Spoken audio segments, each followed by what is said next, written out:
quero falar um pouco com vocês sobre o escândalo da cruz.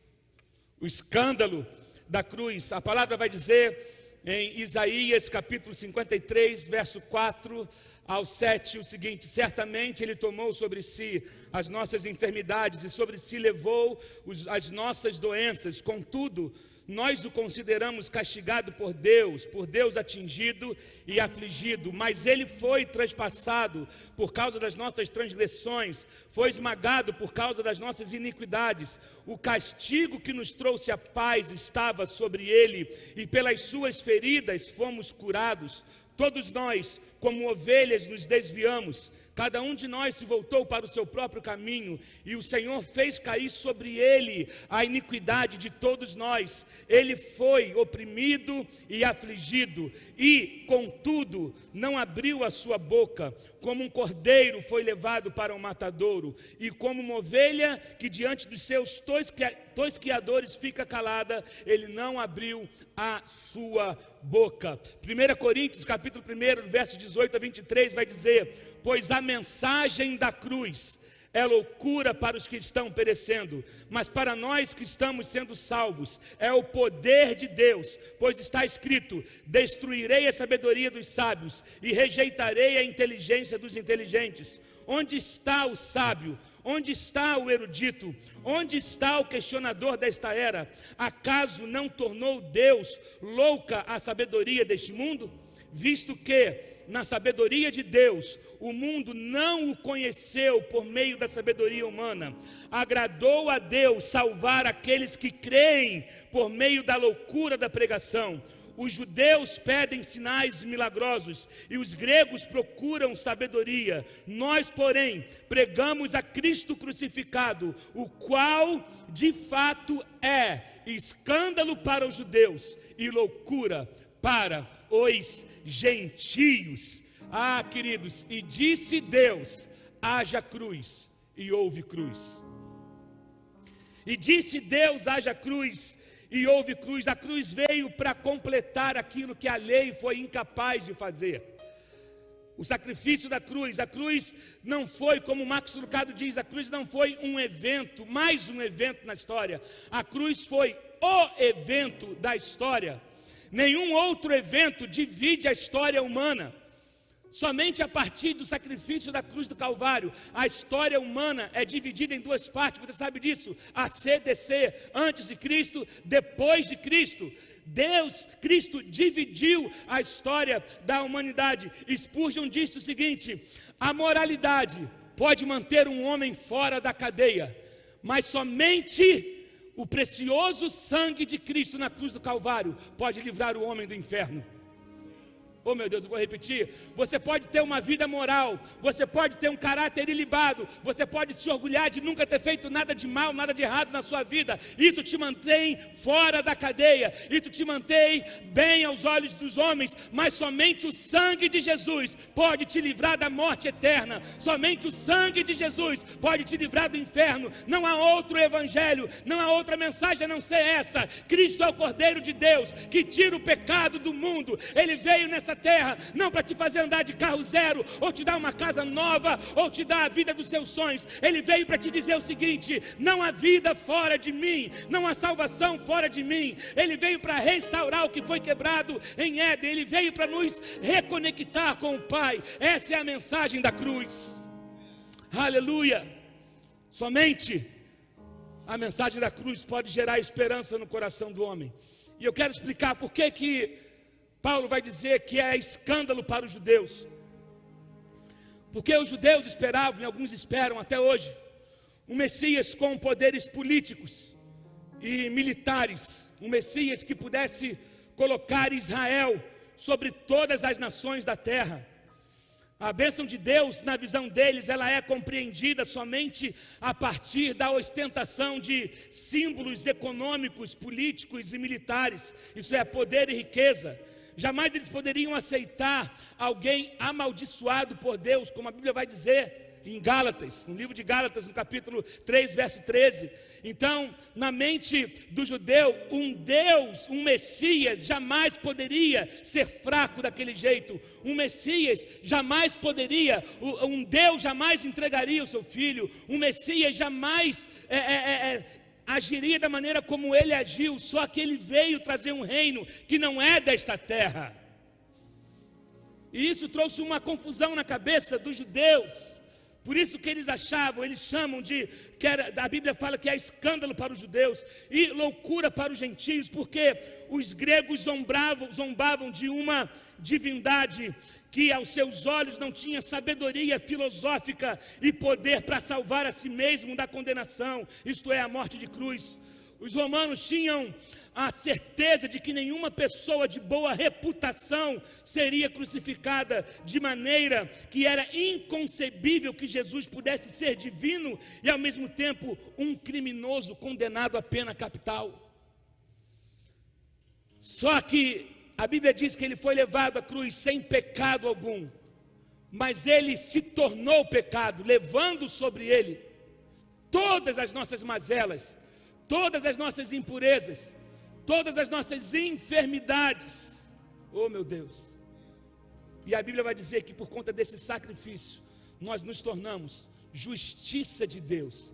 Nós fomos justificados. Isso é, estávamos no banco dos réus. Jesus foi lá e ele nos tornou justos, e ele nos redimiu, ele nos resgatou através do sacrifício da cruz do Calvário. E a Bíblia vai dizer que como é feliz aquele a quem o Senhor não atribui culpa. Não atribui, em algumas versões vai dizer, aquele que não imputa a culpa. Então, a imputação é o ato de uma pessoa lançar uma culpa em outra pessoa. Jesus não lança a culpa em nós, ele veio retirar a culpa que havia em nós. Ele retirou a culpa. Agora é triste porque para muitos a mensagem da cruz, ela se tornou antiquada, ela se tornou antipática. Sim, para algumas linhas do evangelho light de hoje em dia, a rude cruz ela é antipática. Para algumas linhas de evangelho sendo pregada hoje em dia, como até questionando a veracidade da palavra, se a Bíblia é mesmo a palavra de Deus ou isso tudo, se Jesus foi isso tudo mesmo. Existem hoje linhas, as pessoas pegam um cardápio de opções que dão para elas, para poder ver o que elas querem pegar daquele cardápio. Não, o evangelho é único, o evangelho não mudou, Jesus continua sendo o mesmo. E a mensagem continua sendo da rude cruz. Sabe? A questão é que, para muitos, essa mensagem ela é ultrapassada. E por esse tipo de pensamento, as pessoas se afastam do evangelho da cruz, por conta da sua inflexibilidade. A cruz não é flexível. Eita. Eu vou repetir. A cruz não é flexível. Agora, quais são os efeitos da mensagem da cruz? Os efeitos da mensagem da cruz, eu não vou me alongar com essa palavra, porque você sabe muito bem, eu quero falar algo sobre esperança rapidamente hoje, porque tudo isso vem a partir de Cristo, mas os efeitos da mensagem da cruz, nós somos remidos, isso é, perdoados dos nossos pecados, nós somos justificados, passamos a ser justos diante de Deus, nós somos redimidos, comprados, passamos a ser propriedade de Deus, e nós fomos reconciliados e passamos a ser amigos de Deus, de inimigo de Deus a amigos de Deus, e nós somos adotados, isso é, nós entramos para a família. Nós entramos para a família, nós não somos mais órfãos, nós fomos adotados. Jesus, o unigênito do Pai, que se torna o primogênito de muitos irmãos, porque Ele dividiu com a gente a herança dEle, Ele dividiu com a gente tudo que o Pai deu a Ele. Ele disse no Evangelho de João, eu dei a eles a glória que o Senhor me deu, eu reparti com eles. Então, João 3,16 vai dizer o quê? Você sabe aí, você pode repetir. João 3,16. Porque eu acho que todo o evangelho se resume nisso aqui. Porque Deus amou o mundo de tal maneira que deu o seu Filho unigênito, para que todo aquele que nele crê não pereça, mas tenha a vida eterna. Deixa eu falar uma coisa. Se você não conhece nada de Bíblia, você precisa começar por aqui. E se você conhece tudo de Bíblia, você precisa voltar para aqui. Oh meu Deus, que saudade da igreja reagindo. Eu vou repetir, se você não conhece nada de Bíblia, comece por João 3,16. E se você está muito estudioso e sabe muito de Bíblia, volta para João 3,16. Ele é isso. Ele ama, Ele se deu, nós cremos, por isso vivemos. Repita comigo aí na sua casa. Ele ama, Ele se deu, eu creio e eu vivo. Porque Deus amou o mundo de tal maneira que deu seu Filho unigênito, para que todo aquele que nele crê, quem? Nós, eu creio, não pereça, mas tenha vida, eu vivo.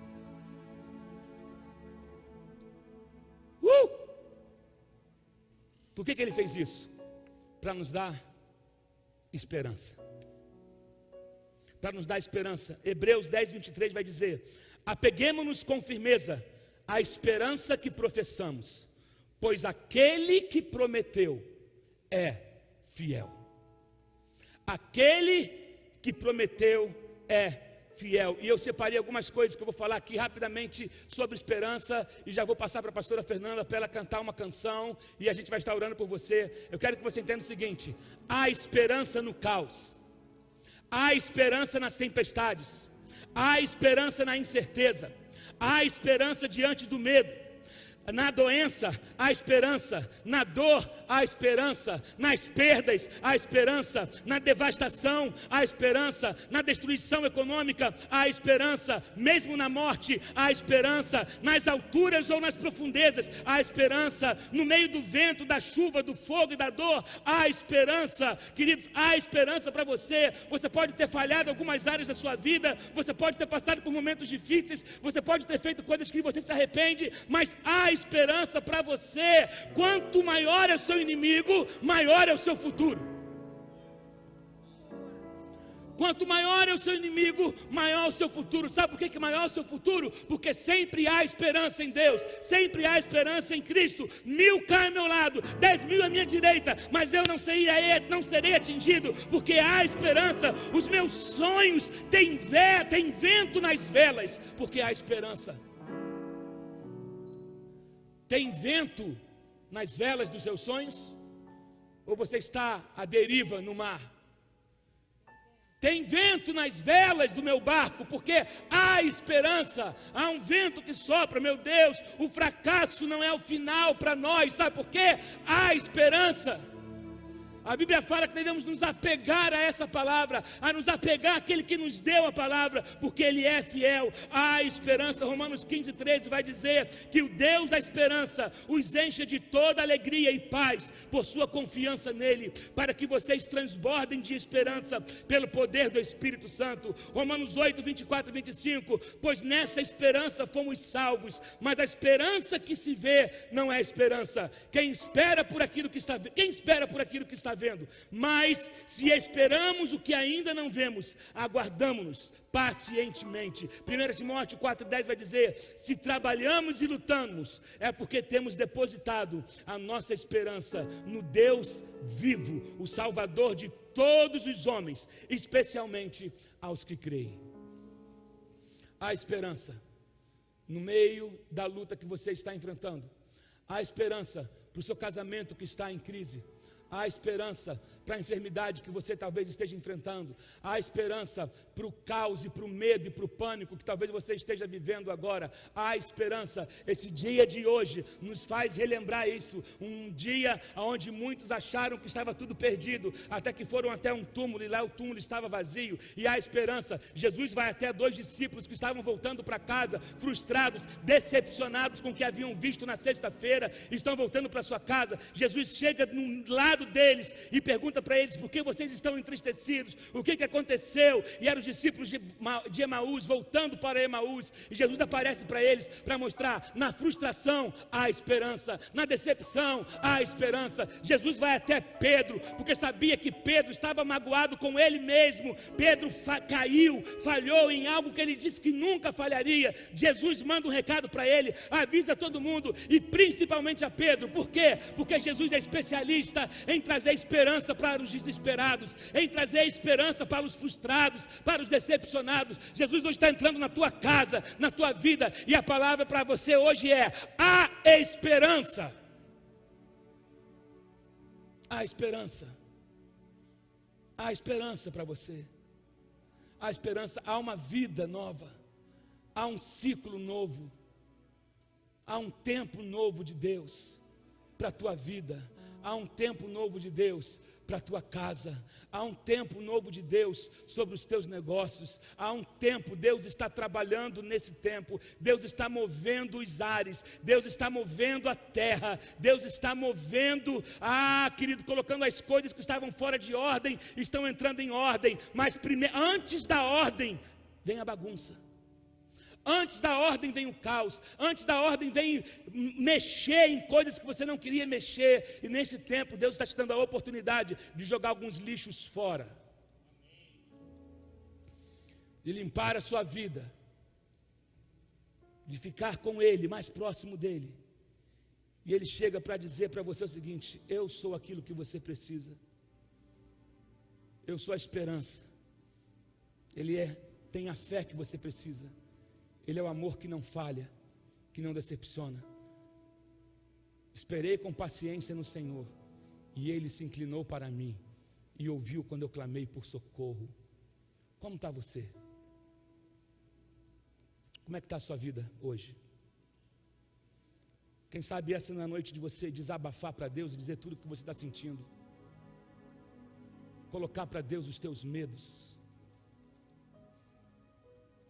Confessar algumas coisas entre você e Deus.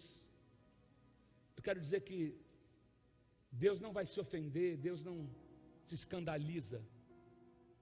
Ele conhece exatamente o que está no teu interior, mas Ele quer que você fale. Mas diante de todo esse caos que o mundo está vivendo, há uma esperança. Jesus é a esperança para o mundo caído.